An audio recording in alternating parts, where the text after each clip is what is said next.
Le dernier quart d'heure de Smart Bourse chaque soir, c'est le quart d'heure thématique. Le thème ce soir, alors c'est de l'ESG au sens large, mais on va quand même préciser un petit peu la question. Est-ce que les cartes sont rebattues pour les investisseurs ESG qui ont des considérations environnementales, sociales, de gouvernance, des considérations de durabilité dans leurs investissements, avec notamment la nouvelle donne financière? On en parle avec Carmine Defranco, le responsable de la recherche d'Ociam, qui est à mes côtés en plateau. Bonsoir Carmine. Bonsoir Grégoire. Oui, la nouvelle donne financière, c'est déjà des taux qui remontent. Des taux réels beaucoup moins négatifs, voire positifs, et peut-être pendant quelques temps. Ce qui n'était pas un paramètre qu'on avait en tête quand on investissait dans la transition énergétique, par exemple, ces derniers mois ou ces dernières années, Carmine. Dans quelle mesure les cartes de l'investissement ESG sont rebattues aujourd'hui ? C'est vrai que l'ESG est né dans un monde où les taux étaient très très faibles. Et du coup, par définition étant un investissement de long terme, les gains espérés qu'on peut avoir, au-delà après de l'aspect plus éthique de l'investissement, mais même les gains financiers qu'on peut attendre de nouvelles technologies, étaient tout à fait intéressants, puisque de toute façon, les opportunités à court terme étaient nulles. Voilà, investir à zéro, voilà, c'est pas très intéressant. Donc aujourd'hui, c'est plus le cas. Et donc on va avoir ce problème-là. On a un problème d'énergie, puisqu'on se rend compte que l'économie ne fonctionne pas sans l'énergie fossile, malheureusement pour l'instant. Et on a environ entre 1 et 2 trillions de dollars à investir par an, qu'il faudra bien financer avec soit des déficits ou alors en prenant des ressources ailleurs. Donc la donne est très très compliquée, d'autant plus qu'on est dans un contexte de court terme aussi difficile vis-à-vis, par exemple, de la situation géopolitique. Donc comment on va faire ?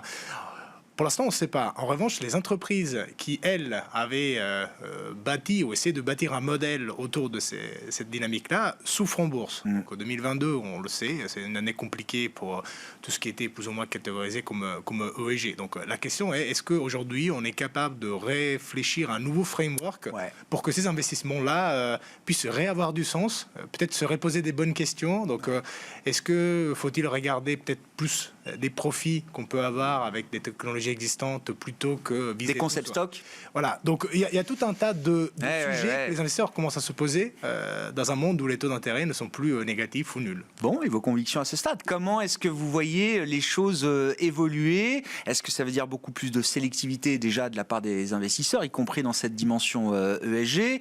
Est-ce que ça veut dire également considérer peut-être des actifs un peu plus réels d'une certaine manière, aller vers des entreprises qui ont peut-être des actifs tangibles, des actifs réels? C'est ce que le marché recherche aujourd'hui, d'une certaine manière. Est-ce qu'on va le retrouver dans la dimension ESG ? La donne est compliquée parce que, d'une part, volant ou non, quelque part, l'investissement ESG, historiquement, a été quand même un investissement, une idée de croissance. Et bien sûr. Une idée de bull market. Et donc aujourd'hui, on est obligé de se reposer la question, faut-il aller chercher des opportunités dans des secteurs compliqués, mais qui sont nécessaires. Donc ça, c'est important de le rappeler, ce sont des secteurs nécessaires, on le découvre tous les jours, l'agriculture, l'alimentation, les matériaux, l'énergie. Donc comment on va faire pour ces entreprises-là ? Comment on va s'engager ? Et d'autant plus que financer cette transition ne sera pas gratuite. Donc, quelque part, avoir une entreprise qui soit gérée correctement, avec un bon management, une entreprise qui soit profitable, elle aura peut-être plus de chances de se transformer son business model, plutôt que des entreprises qui reposent sur un modèle de croissance très lointain. Donc, on peut penser, par exemple, à des entreprises dans le monde du digital. Du numérique, oui, bien sûr. Du numérique, qui sont tout à fait des investissements louables, mais dans un contexte comme celui qu'on connaît aujourd'hui, la question de la durabilité d'un modèle économique, au-delà de la durabilité du modèle énergétique et environnemental, est équivalente. On ne pourra pas faire la transition dans un contexte où l'entreprise n'arrive pas à être profitable. Ça me donne le sentiment qu'on va aller vers un ESG beaucoup plus efficace, d'une certaine manière. Si on est dans le but, effectivement, de participer à la transition, le net zéro, des économies décarbonées, voire zéro carbone, horizon 2050...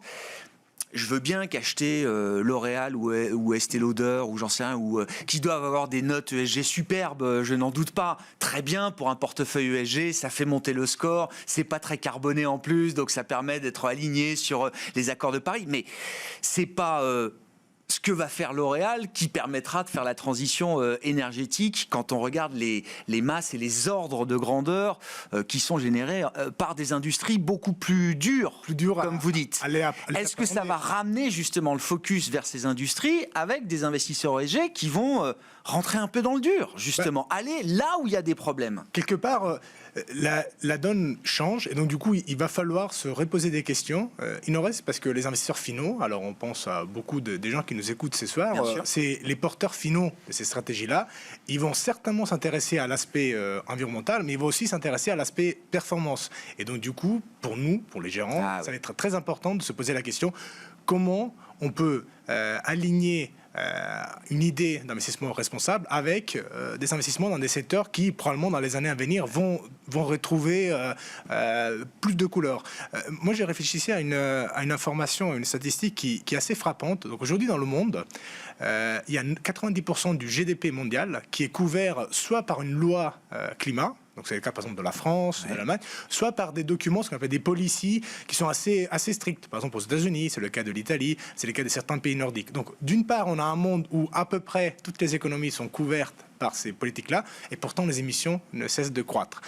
Moi, ma conviction, peut-être moi aussi mon souhait, est que si on n'y est pas arrivé ces dernières années à changer la donne avec l'investissement, probablement la situation géopolitique va nous forcer à ça. On voit l'Allemagne, on voit la France, on voit les États-Unis. Cette idée de regagner cette indépendance énergétique passera sans doute par une transition économique. Et donc, on va faire la transition pour une question de souveraineté énergétique. Probablement, c'est la façon avec laquelle on y arrivera. Donc, il faudra combiner encore une fois les aspects d'investissement, mais ça aidera aussi que les États réfléchissent à la question non seulement d'un point de vue, disons, éthique, mais aussi d'un point de vue économique. Et probablement avec ça, des entreprises qui n'étaient jamais regardées par des investissements ESG retrouveront leur place dans les portefeuilles, la place qui est la leur. Non, mais c'est intéressant parce que l'équilibre qu'il va falloir trouver, parce que on cherche aussi à travers l'investissement un retour financier. Alors après, on peut discuter du niveau, du rendement, du retour qu'on veut sur ces investissements. Peut-être que le return on equity doit être un peu plus faible pour des investissements effectivement qui participent à la transition. C'est un autre débat. Mais je vois bien effectivement comment le secteur de la défense, par exemple, est traité en bourse aujourd'hui. Porté évidemment au firmament, Thales est la meilleure performance du CAC depuis le début. On le comprend aisément dans un monde où la sécurité est devenue un véritable problème aux portes de l'Europe, comme on l'a jamais vu depuis plusieurs générations peut-être. Et donc se pose la question à un moment de savoir effectivement, tiens, là il y a de la performance financière. Est-ce que je vais pouvoir trouver de l'intérêt ESG dans des secteurs qui, évidemment, intuitivement, n'étaient pas du tout des secteurs dans lesquels les investisseurs ESG avaient envie d'aller? En fait, sous l'armement, c'est plutôt un héritage historique de l'investissement responsable. On n'en veut pas. Alors, on peut continuer à dire on n'en veut pas, c'est très bien. Finalement, le capital est assez petit, donc on essaie de le déployer là où on se sent beaucoup plus à l'aise, dans la transition écologique, dans le social, dans la gouvernance. En revanche, pour ceux qui se disent non, il va falloir aussi réfléchir à des questions de sécurité, de défense, donc avec une approche peut-être moins dogmatique, là on va pouvoir faire aussi des choix. Il ne faut pas oublier que la plupart des inventions dont la population bénéficie aujourd'hui ont été développées par les entreprises et par les États lors des programmes de recherche sur la défense. Donc ça reste un secteur important, compliqué pour beaucoup d'investisseurs. L'idée n'est pas que tout le monde abandonne les approches historiques pour aller vers l'armement. Au contraire, on peut continuer à travailler sur l'énergie renouvelable, sur des entreprises qui font plus attention au social. Mais aujourd'hui, il est clair qu'on ne peut plus se permettre le luxe de dire il y a tout un pas de l'économie qu'on ne peut pas régler. Eh oui, c'est ça. On ne peut pas exclure tout le monde. Le monde aujourd'hui ne permet plus d'être... Et on a besoin de tout le monde. Voilà. Seulement tech et financière et santé ne suffisent pas. Mais non. D'un point de vue environnemental, et d'un point de vue mais oui, financier. On ne résout aucun problème de l'équation climatique avec ces secteurs-là. Il faut imaginer, alors sur la partie énergétique et climatique, il faut imaginer aussi un ESG qui soit peut-être plus proactif vers des secteurs, alors les gros secteurs émetteurs, les cimentiers, le transport, des secteurs là aussi qu'on n'avait pas tellement envie d'avoir dans ses portefeuilles, parce que tout de suite le score carbone, il explose quand on a un portefeuille. On a les outils, et même il faut reconnaître que la Commission européenne a été relativement ouverte à ce type de discussion. Bon, ça a fait beaucoup de polémiques sur le gaz, sur le nucléaire, mais aujourd'hui, on a un scénario, on a des standards pour tous les secteurs. Donc même pour un cimentier, c'est un métier compliqué, mais c'est pas pour autant qu'on va arrêter de construire des maisons.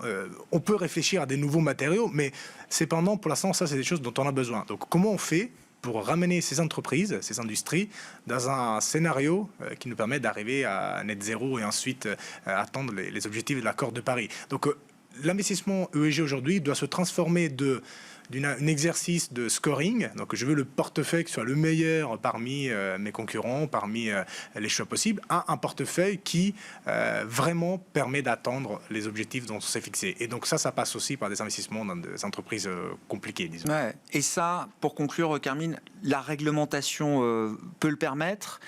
Les labels peuvent également le permettre, parce qu'après, il y a tout le marketing qu'on déploie aussi autour de l'ESG pour les investisseurs professionnels ou le client. Il y a plusieurs aspects. Donc la réglementation n'interdit rien. Enfin, après tout, ces entreprises cotées, s'il n'y a pas de problématique, de scandale, c'est des entreprises qui sont légitimes, un business légitime.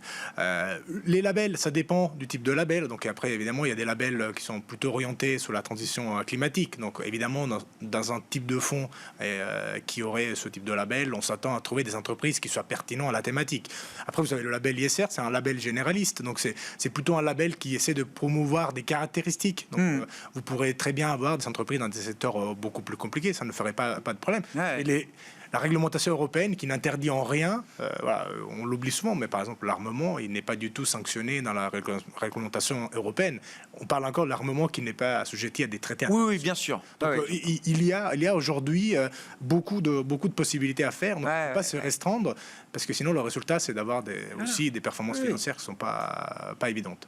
Il y a un champ des possibles qui existe et on verra effectivement comment les investissements ESG peut-être se tournent vers des secteurs, des types d'investissements qu'on n'a pas vus ou qu'on n'a pas voulu rechercher en tout cas dans le passé. Merci beaucoup Carmine. Merci. Carmine Defranco, le responsable de la recherche d'Ociam qui était avec nous en plateau pour le dernier quart d'heure, le quart d'heure thématique de Smart Bourse ce soir.